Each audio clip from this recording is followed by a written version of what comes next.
Well, hello, this is Peter Combs from Bidamount.com and P.O. Combs Asian Art in Gloucester, Massachusetts. Today is Wednesday, September 30th, 2020, and this is our sort of overall look back at the results from Asia Week. There were some very, very amazing results. If you've seen some of the videos that we put up earlier this week and from last week, you know that things really took off down there, especially the rarities, and especially rarities that had reasonable estimates, and which translates, of course, into the minds of every buyer as reasonable reserves. Encourages competition. People think maybe they got a shot at getting a particularly good deal. Never seems to work out that way. When you have reasonable estimates and reasonable reserves on rare things, it tends to drive the prices very hard because it draws in a lot more people who are a lot more people who are interested. They fall in love with the piece, and then they decide they don't care what it costs. They're going to own it. And at any rate, that was sort of the thing. Bonhams got sort of stuck, I think, with some overestimated pieces. Maybe they were having some difficulty with the I don't know what happened. I'm not going to speculate on it, but it seems that way because they had some great pieces. They had a number of bronzes that were listed and inventoried on the Himalayan Art Resources page, which many of you are familiar with. It's a site hosted at the Rubin Museum in New York City. If you don't know about it and you're interested in Tibetan and Himalayan art, by all means, get to know this website and get to know the museum. Get involved with it. Support them. They do great work. They write research papers, and they have inventories and indexes of all of the best bronzes and all of the best in Buddhist and Tibetan art and all that. It's really a fabulous website in Indian art.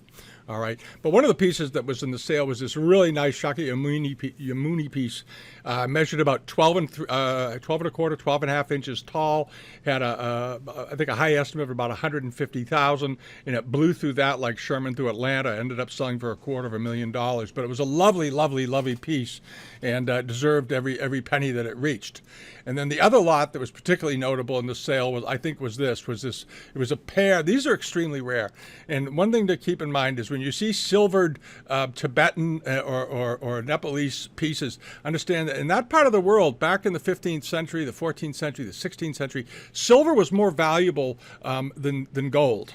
All right, so if a person was a devotee and wanted to be particularly pious, he would have figures done in silver or veneered in silver or silver gilt. All right, and this was a pair of the Kamapa Shodrak Gyatso and the Sharpa Trioki Drakpa. One is the teacher, one is the student. They both became teachers. The Gyatso figure was known as a sort of a negotiator, peacemaker, very calm, very methodically, brought peace to northern Tibet, that kind of thing. And the other fellow, Drakpa, was involved with building missionaries, building temples, inspiring people to construct places of worship, and a whole lot of other. This is just sort of a quick overview. But at any rate, the pair ended up selling for $437,000. And I want to bring over an image here so you get a better look at this if I can get in there. There it is. All right, this is from the catalog.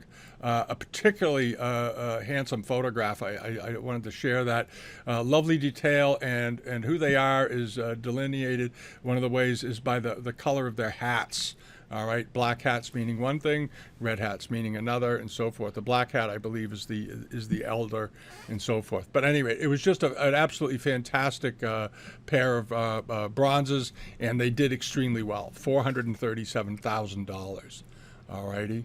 And now let's mosey on over to here. This was something that was over on the Christie's Japanese sale right here. You may remember this catalog that had that spectacular wooden figure on it.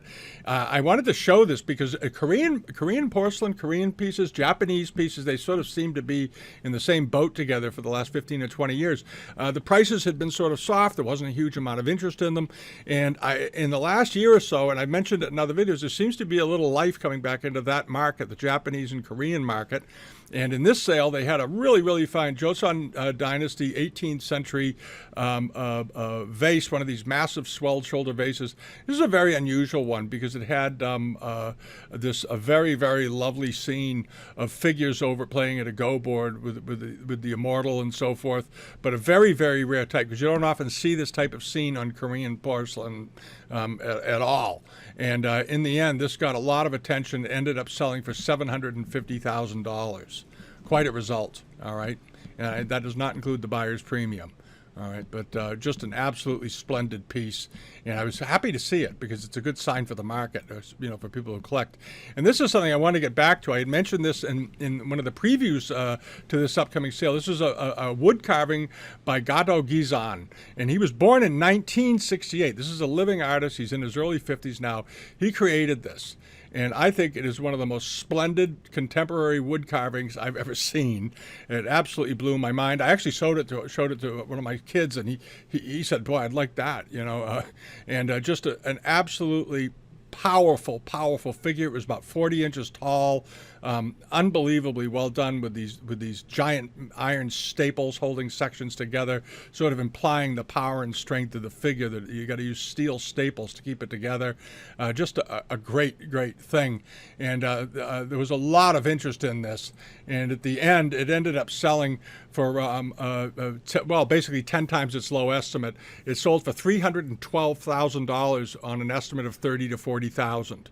All right. I expect you'll be seeing more from this sculpture over the coming years. But just an absolutely, if you love Asian art and you love this sort of thing, boy, that was an opportunity for somebody. I hope a museum bought it, because I thought that thing was just wonderful, And good on Christie's for putting it in a sale, all right, because it is very modern. Anyway, it was worth it.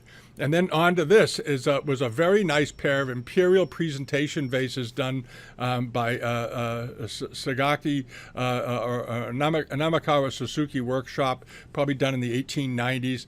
Wireless cloisonne pair of vases, absolutely superb. And this is the fellow that more or less pioneered wireless cloisonne. And this was an incredible pair. He was appointed as the imperial cloisonne artist back in the day during the end of the Meiji period. They were estimated at 200 to 250,000, and they did just fine. They brought $237,500. But beautiful pieces of cloisonne, and they were decent size too. They were 14 inches tall. Because sometimes wireless cloisonne pieces can be very small.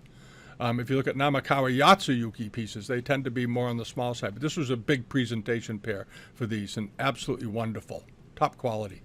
And then on to the Christie sale. We're going to get to Sotheby's too. We've got quite a few things from Sotheby's to share.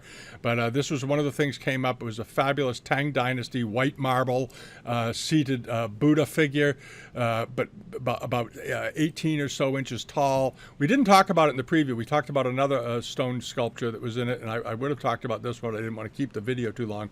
But again, another one of these very fine Tang Dynasty figures with these very crisp, sharp folds in the robes and so forth, and then on the seated on this swagged plinth, and then with a sort of a waisted stepped-in base support with steps going up it.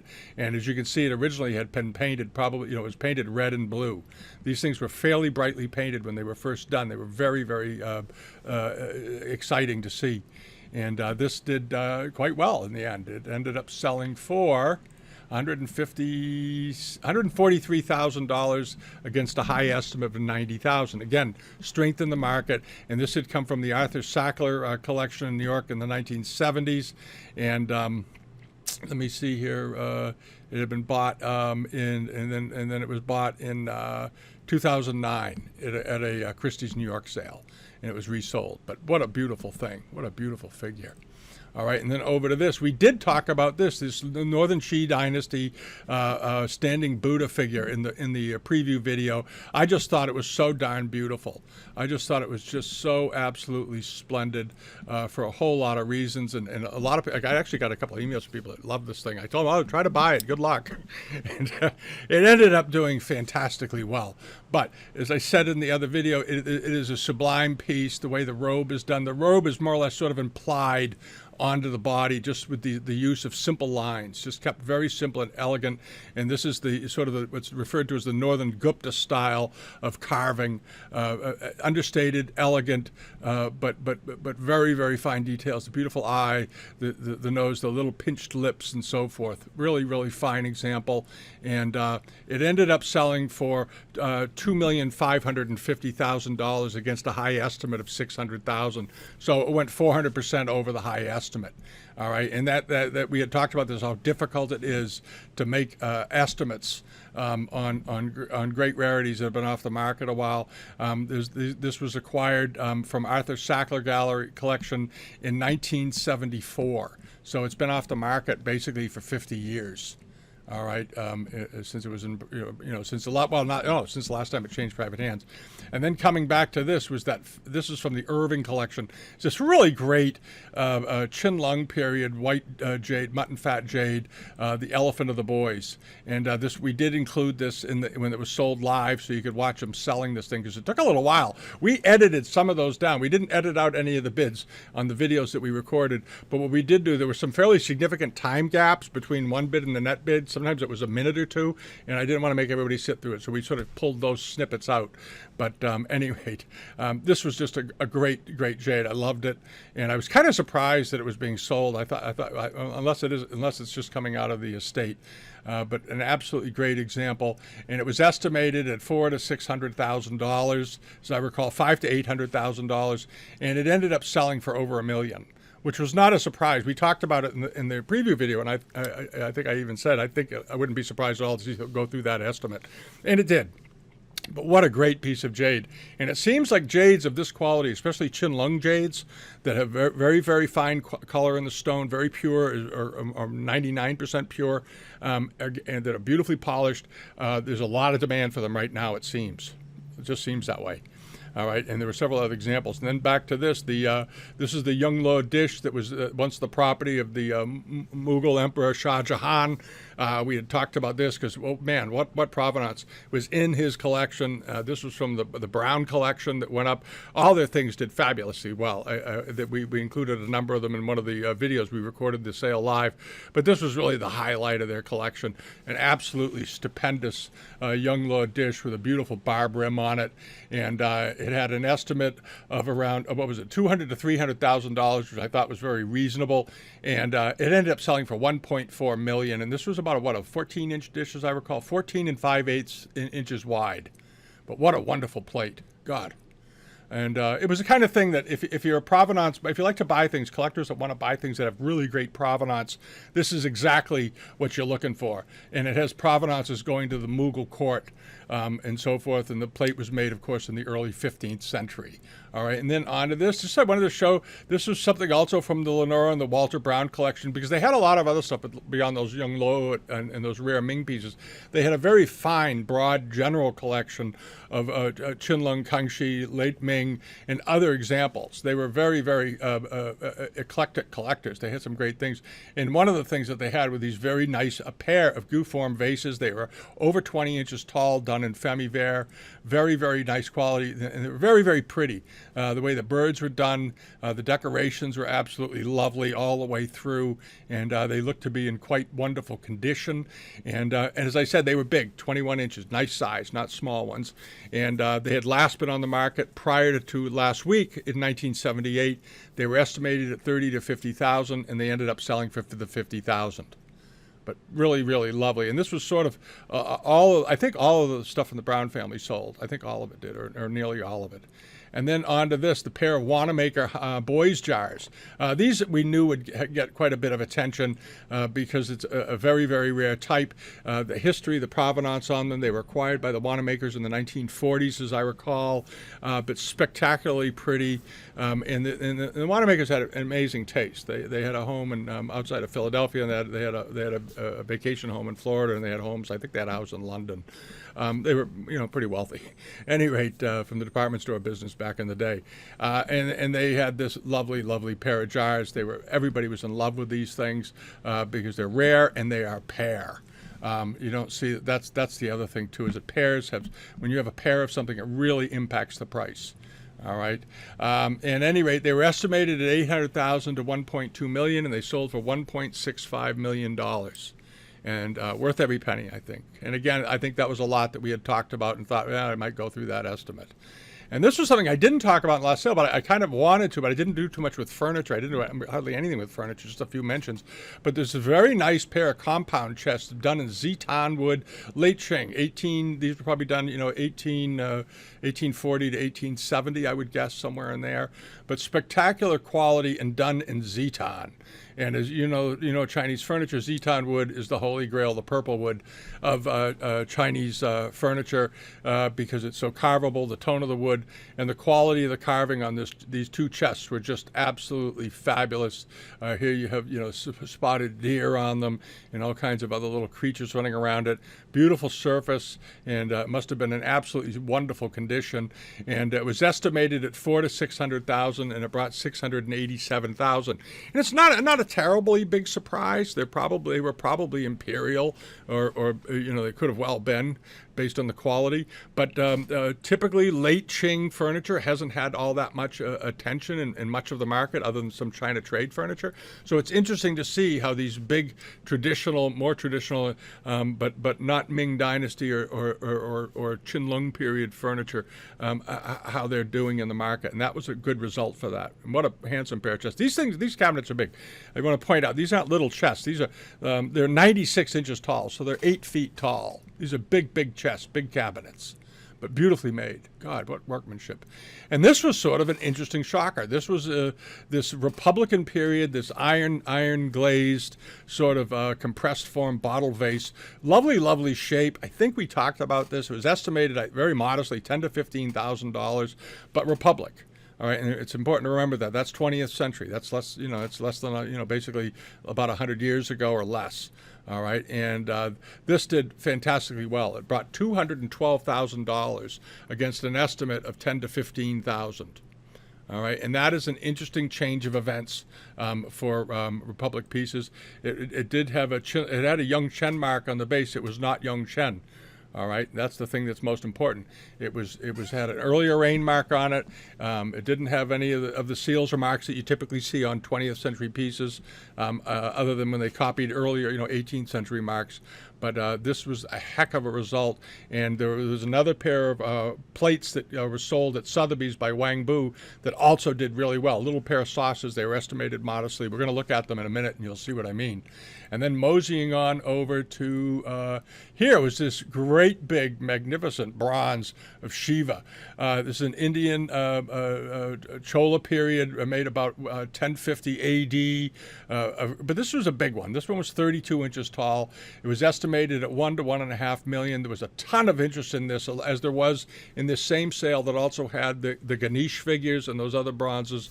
And this thing got a ton of attention, and it ended up selling for $4.3 million, more than doubling its high estimate, obviously. Almost, it almost tripled its high estimate, just a hair under it.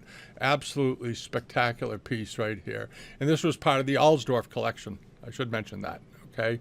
They had quite a week with their collection. This is another piece in the Allsdorf collection. This was that very, very lovely marble head of Buddha. It was good size. This was 11 3/4 inch head, estimated at $500,000 to $700,000. But I just thought it was wonderful. It's got a little bump off the nose, but who cares? Just beautifully carved, sharp features, crisp, the beautiful swirls in the hair, and it was absolutely lovely. And it ended up selling for 3 times its high estimate at $2.2 million. And again, off the market for a long time, top quality, and in the hands of a well-known collector. And this also had, I should point out, this also had been in the collection of David Wheel, the French banking family, very prestigious collectors back in the day. They still, their descendants still have great things in their collections, I understand. And then it was confiscated. This is the great thing. This thing was confiscated by the Nazis during the war. And then they got it back. It was repatriated in 1946 and returned to the Weil collection. And then it was in the hands of Ashkenazi and in 1979, and then he sold it to the Allsdorfs. So again, fascinating history involved, taken by the Nazis, brought back all that great stuff in an old great collection, and there you have your result. Alrighty, and then on to this. This was also the part of the Allsdorf sale. Was this very, very fine gilt bronze figured of guanyin. It was around 12 inches tall, estimated at $400,000 to $600,000, but absolutely lovely. Lots of detail in this. We looked at it last time during the preview, and just the complicated casting that this thing was. When you look at all this work, all up around in here, and the relief work off the body, the way the necklaces are done, and all of this. This is fantastically difficult stuff to cast. All right, it's not easy. And then the robes swishing out onto the floor. And a lot of people love this thing. And it ended up selling for $942,000 against a $400,000 to $600,000 estimate. And again, extensive provenance and history, starting in the Eddington collection in Jerusalem, and then bought by the Allsdorfs. It was bought by them at Park Benet. Before Sotheby's Park Benet used to be, that was the way what Sotheby's used to be called, the American, sort of the American branch of it, and then they dropped the Park Benet part a number of years ago. But anyway, 1977 it was last sold, and it's been with the Allsdorfs ever since. And now hopping over here to the Jungkook collection.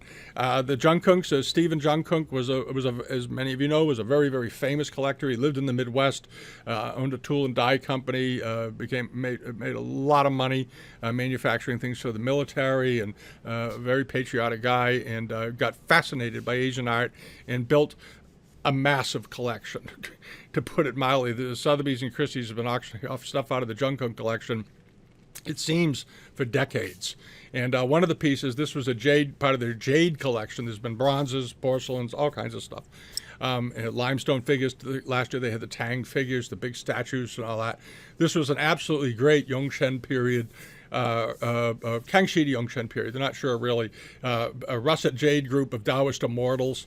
This was a very nice piece, and this wasn't enormous. This was a 3 7/8 inches tall. So this was a little thing. But lovely quality, lovely color. The russet toning on this, and the way it shades from the left side as you move up the piece, it sort of swishes around. You have these little russet spots in it, and so forth, and very, very, very sort of rustic and graphic. And it had a $100,000 to $150,000 estimate, which I thought was, pretty good estimate. And it ended up selling for over almost $576,000. Lots of interest in that, but it was beautiful, no doubt about it. And this was one of the big jade shockers of the day, also from the Jungkook collection, was this Qianlong recumbent mythical beast figure. These are very small, also 3 inches, I think, 5 7/8 inches. Okay, it was a little bit bigger, but these are not big. Estimated at $200,000 to $300,000, but the color, the yellow toning of the jade, and then the russet inclusions, especially in the head, how they shade down, the details, the facial expressions of the animal.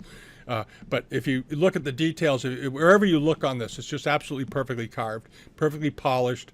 You can see the ribs of the beast on his side. You see the shadows from his ribs right in here, and so forth. There was a lot of interest in this, obviously, and it ended up selling for $1.7 million, $1,714,000, roughly just a hair under 6 times its high estimate. But a great jade, and again, Qianlong period. All right, this seems to be a very hot area, other than the really, really early jades. And then there was this really nice Liu Hai carving, Qianlong period also, of him in a standing position, leaning against a rocky outcropping. This was 7 inches tall. This was getting a little bit bigger, but the quality of the stone on here was sort of like the quality of the fine quality of the elephant that had been in the Irving collection. And if you look at it carefully, you can see nice stone, not a lot of distractions as far as inclusions go. Slight changes here up over his shoulder at the top of the rock.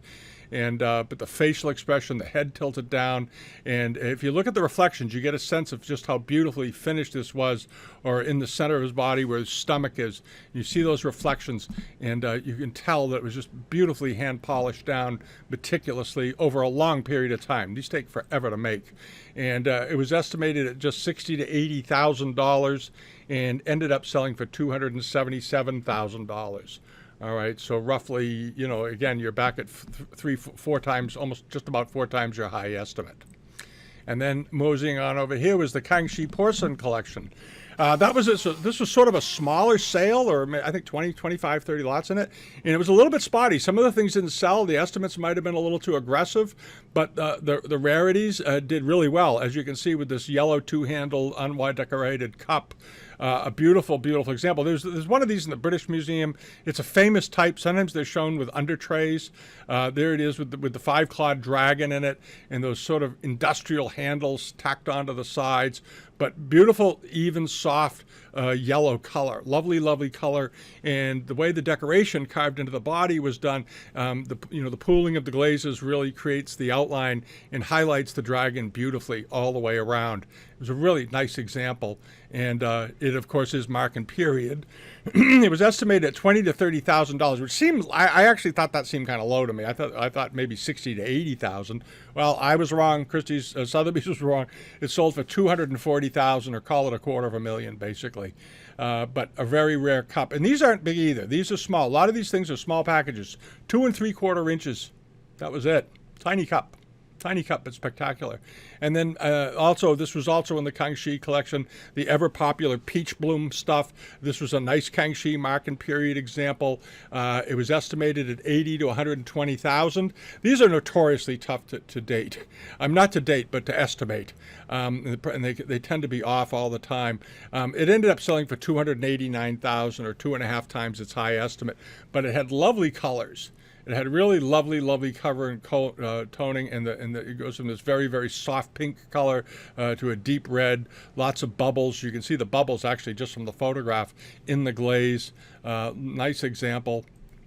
And did well. And a number of the other peachbloom pieces did really well as also. This amphora vase, it's a classical form. Everybody knows what it is. And I think Christie's or Sotheby's may have given it a little bit of a light estimate, $200,000 to $300,000, because these often sell in the $500,000 range. And I think it was because of these green, green spots from the copper and the red that bloomed out a little bit during the firing. And they may have thought that it might harm the piece, and I got a feeling that some collectors found it charming and liked it a great deal for that. And this midsection here really has what they used to refer to these peachbloom pieces as looking like sometimes like Langyao pieces, crushed strawberries. Well, this is sort of that color, and very, very nice, and it looked to be in good shape. And of course, a few years ago, the Metropolitan Museum sold off some of it, and they did extremely well also. And this brought $564,000, just a hair under doubling its estimate. All right, now mosey along over here.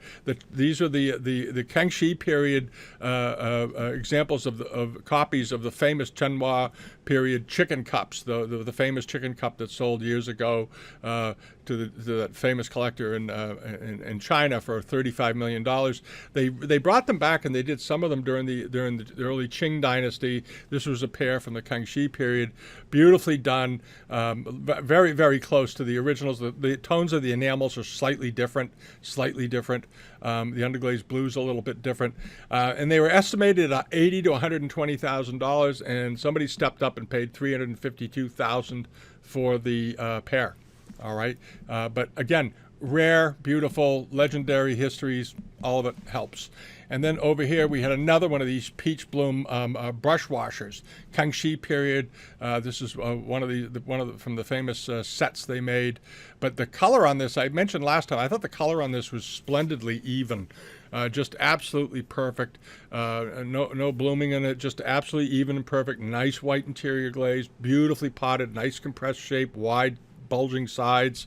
And it did just fine. It sold for $315,000, doubling its high estimate, and but that was a gem of a piece. It was just a gem, and as many of you know, these are quite small. They're only a few inches in diameter. This one was 4 3/4 inches, but absolutely splendid. And what people do is they try to buy all of the different. They made these in very uniform shapes and styles: the chrysanthemum vase, the amphora vase, the water pot, the brusher, and then the paste box. And people like to build up, the full set. There actually, I think there were 6 or 7 of them, and they want to have the whole set. They want to put it all together. And they also did them in other colors. All right, and here's the chrysanthemum vase, and these always do. These are the string vases from these, which they didn't. I don't think they had a string vase in here in the peachbloom, but again, another Kangxi mark and period example. This is known as chrysanthemum vases because of the way the base is done, like chrysanthemums. And just a really, really lovely example all the way up, beautifully glazed. This was, again, part of that single-owner Kangxi collection. And in the end, it did very well. It went way over its high estimate of 150,000 by fivefold, and then some, actually. And it ended up selling for $746,000. And these typically, it's hard to tell the size of these by the photographs, but if you look down, 8¼ inches tall. Not a big vase, but really, really beautiful. Really, really beautiful. And then over here to this, I remember talking about this in the last video because I thought it was just so interesting. This Guangxu period iron, they use this sort of iron glaze decoration makes it look like bronze over the porcelain, and then you have this underglazed blue dragon within the lotus, and then these nice masks on the end. I just thought this was wonderful, and as I recall, it was in beautiful shape. I think they just had maybe a few scratches somewhere on the base of the body or something, but what a really wonderful thing. And I thought the estimate was ridiculously low. I thought they should have made it around 20,000, I think, and I was wrong too. They estimated 8 to 12 and ended up selling for 40,000. But again, low estimate. It really got people interested in this, I suspect, because it's so unusual, so interesting, and I'm going to bet there's a comp somewhere to it in one of the Palace Museum collections. I just bet on it because it's absolutely beautiful. And then over here, this was that pair of plates I mentioned. I mentioned Republic period porcelains at the beginning here. This is a pair of plates by Wang Bu, the legendary Republic period artist. These are plates that used to be around back in the 70s. You could buy a pair of them literally for maybe $150. They did turn up once in a while here in New England, not often, but because they were fairly new and they were still in the hands of the original owners back then. They'd only been in the country for 30 or 40 years. Families tended to hang on to them just because they thought they were cute. And this was a pair that was estimated reasonably, pretty soft estimate, 10 to 15,000, which seemed a little bit low to me, but they ended up selling for $163,000. All right, and this guy is heavily copied. All right, the likelihood today of finding a Wang Bu piece floating around is nowhere near as likely as you are to encounter a fake. These are being copied, and they're turning up on live auctioneers. They turn up on Invaluable. They turn up on BidSquare. They turn up everywhere. And some auction houses, these small regional houses, they look up the picture, they advertise it as being by the artist. It's not, okay? These are incredibly rare. Study the brushwork, study how he painted. And these are particularly beautifully painted, especially the way the robes are done and the rock or the tree in the background. Nice inscription sort of floating with a waterfall in the background. Here's another figure of a standing gentleman. The two plates are very complementary to one another. And from a $10,000 to $15,000 estimate, the pair ended up selling for $163,800. 20th century porcelain. There you go. Quite a shock, actually, but I'm glad to see it because they're worth it. They're nice. And then over here, these were my favorite things in the sale. I said this last time. We did record the sale of these. I believe, it's on the video, was this very big pair of Ming Dynasty bronzes. I absolutely love these. I'm going to remember these forever. They were 68 inches tall, so they were 5'6", 5'7". But in beautiful, beautiful shape, amazing patinas. They obviously have been in a garden or outdoors someplace for a very long time, which does not hurt bronzes. If I bought these, I'd put them in my yard too. And I know somebody's going to complain about me saying that. But at any rate, $400,000 to $600,000 estimate, and as we thought, went way through that and ended up selling for $1,109,000. But well worth it. God, those were wonderful. Really wonderful bronzes. Really wonderful. Whoa. And then over here, this was something this was from their important Chinese works of art sale that Sotheby's had. I had looked at this. I was thinking of putting it in the video because I thought it was very, very nice and had a very, very low estimate. A Kangxi Femiverre brush pot with scholars sitting around pursuing various things. But anyway, beautiful pot, nice clean white porcelain. There you go. Good enamels. Enamels are in good condition. A couple of minor scratches on the blue enamel that I can see. He's playing, the zither, and the scholars' books are out there, just sort of pursuing leisurely pursuits, as they say. And this ended up selling very well. It ended up going for $207,900. I kind of thought when I saw this, I was thinking of, maybe estimated 50 to 80,000, somewhere in there. Just because it was so good, it was big. These tend to be good size. I think it's 7 or 8 inches in diameter, 7 inches tall, 7.25 inches wide, 7.5 inches wide. These were nice size and very handsome, very handsome. And then onto this, the very, very rare pair of Bajik Chang candlesticks, Qianlong, with seal mark, $60,000 to $80,000 estimate. I just thought these were so darn pretty.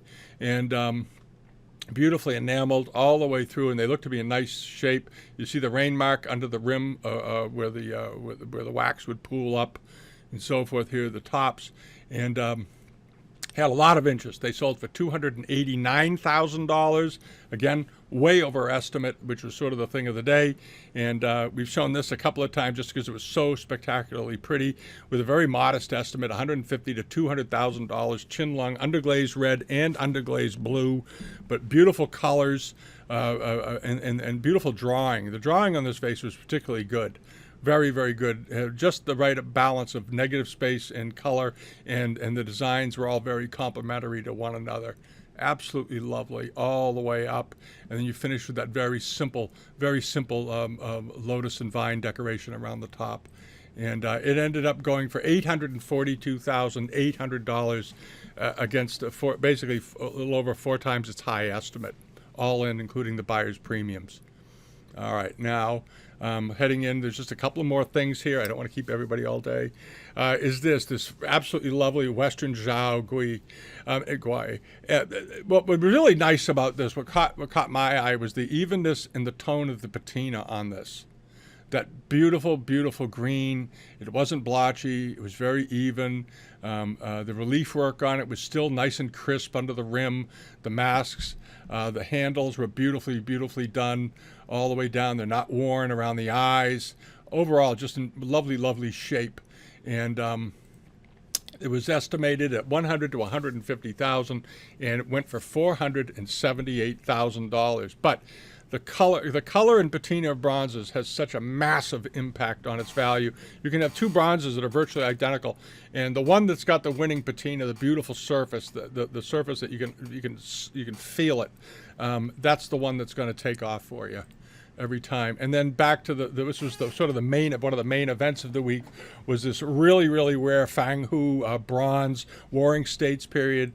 And we talked about this quite a bit in one of the preview videos. It was inlaid with these solid gold balls, these bosses running around it, and inlaid with glass and semi-precious stones. Extremely rare type of bronze, a very, very rare type of bronze, fantastically rare. And it had a big estimate, $2.5 to $3.5 million. We talked about it because I was thinking, when I saw it, I said, how do you estimate this? It's like something that they don't come up on the market hardly ever. There's only a few of them in the world to begin with. And how do you estimate it? And Sotheby's did the right thing. They gave it a good, strong estimate, but they probably suspected all along it's going to go through that like Sherman through Atlanta. And it did. It was estimated at $2.5 to $3.5 million, ended up selling for $8,307,000. A great result, but it's a great thing, and that's sort of, I think, the point of all these sales, is that the powerful things, the great things, are where the people are really standing with their wallets and their checkbooks open, ready to build their collections.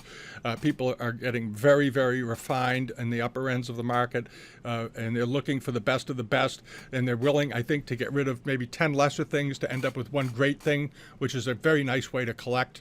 So you don't end up with a collection of 200 things, you end up with a collection with 20 things, but things that you just love to have in your life every day, and that's important. All right, it's not a matter of numbers, it's a matter of how it impacts you in the beauty.